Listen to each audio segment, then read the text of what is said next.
Hello friends, good afternoon. పిల్లలు పట్టుకెళ్తారని చెప్పేసి పచ్చళ్ళన్నిటికీ పోపేసానండి. ఇలాగే పొడులు చేశాను.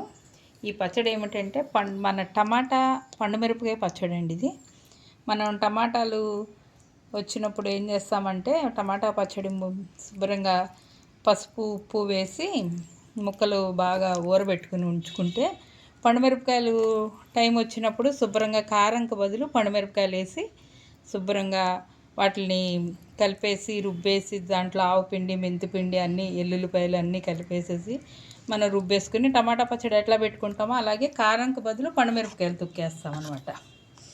అది వేసుకుని పెట్టుకుంటే శుభ్రంగా చాలా మగ్గి సంవత్సరం చక్కగా ఉంటుంది. మనకి ఎప్పుడు కావాలో అప్పుడు తీసుకుని పోపు పెట్టుకోవడానికి. ఇది చాలా ఫ్రెష్గా ఉంది చూడండి. ఎంత ఇది 1 ఇయర్ క్రితం పెట్టిన పండుమిరపకాయ టమాటా తొక్కండి. దాన్ని ఈరోజు పిల్లలు వెళ్తున్నారు కదా అని పోపు పెట్టా. ఇక ఈ పచ్చడి ఏమిటంటే ఇప్పుడు లేటెస్ట్గా మా పెరట్లో పండిన టమాటాలతో చేసిన పచ్చడి ఇది. ఇది ఆల్రెడీ పోపు పెట్టాను. ఒక నెల అయింది ఇది పెట్టి. దీనికంటే ఈ పండుమిరపకాయలు పెట్టిన పచ్చడి ఇంకా ఎర్రగా ఉంది. దీంట్లో కారం కలిపి పెట్టాను అనమాట. ఓకేనా.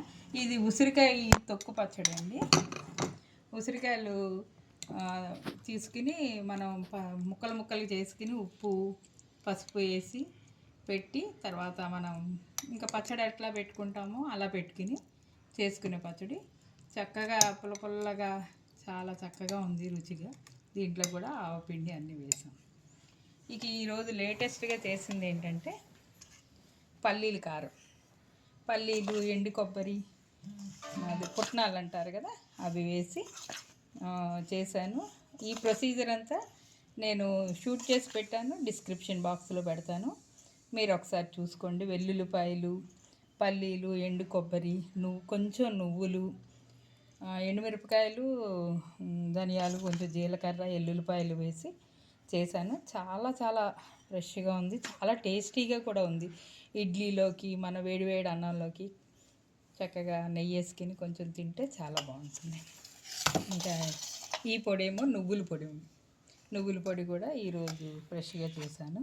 ఇది ఈజీగా ఒక 3-4 మంత్స్ పిల్లలకి సరిపోతుంది. బయటికి వెళతారు కాబట్టి వాళ్ళు ఎక్కడ ఉద్యోగాలు చేసుకుంటున్నారు, వాళ్ళకి నిల్వ ఉంటుంది. నీట్గా వాళ్ళకి కావాలనుకున్నప్పుడు రైస్ పెట్టేసుకుని పొడి వేసుకుని నెయ్యి వేసుకుని తిని పెరుగన్నం తింటే సరిపోతుంది. అది నువ్వుల పొడి కూడా చూడండి ఎంత బాగా మంచి స్మెల్ వస్తూ చాలా రుచిగా ఉంది. దీంట్లో ఒట్టిగా ఎండుమిరపకాయలు, ధనియాలు, జీలకర్ర, కొంచెం నూనె లేకుండా అసలు ఈ 2 పొడుల్లోనే ఒక చుక్క నూనె కూడా వాడలేదండి.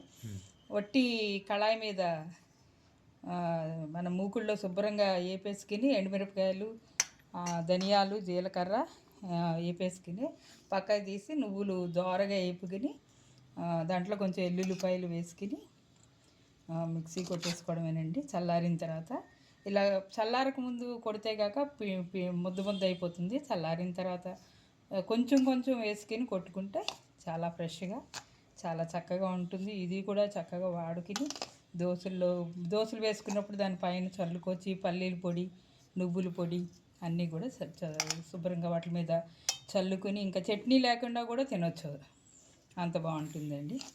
Thank you friends. ఈరోజు నేను చేసిన పిల్లల కోసం చేసిన ఐటెం ఇది. ఈ ఐటమ్స్ ఇవి మీకు నచ్చితే ఒక లైక్ చేయండి, సబ్స్క్రైబ్ చేయండి. Thank you friends. Thank you so much.